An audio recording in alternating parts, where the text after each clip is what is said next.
Just a Dream by Abbott Merritt, inspired by Chris Van Allsburg. As usual, Abbott gazed out the window at the neighbor's house as he begged his parents to drive him next door. They agreed and drove 20 feet up the block, hopped out, and walked in. He also would play Xbox 24/7.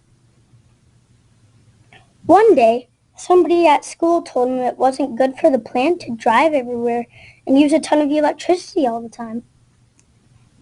Abbott thought one car and Xbox is not going to kill anything, hurt anyone, or make the whole world change. That made him annoyed. But that night, Abbott's bed took him to the future. He woke up and was a bit warm. He looked up and felt confused because he noticed he was in the Arctic. He thought to himself, the Arctic is not warm, and where are all the animals? Then he looked around and realized there was lots of ice that was melting and disappearing.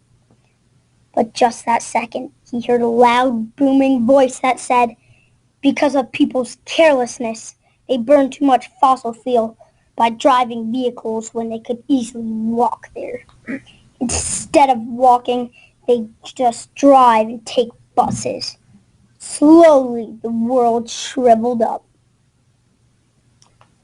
Abbott felt guilty. With that stuck in his head, he soon fell back to sleep. He woke up in his house. He thought to himself, thank God it was just a dream. So that day, he turned off all the lights in his house and started biking to school. That night, his bed took him back to the Arctic.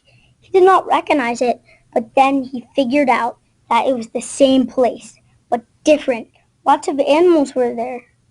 He saw polar bears, penguins, plus lots of fish and seals. He just could not believe it. He realized that because of him turning off all his lights and biking to school, there was more wildlife and ice caps were not melting. His classmate was right.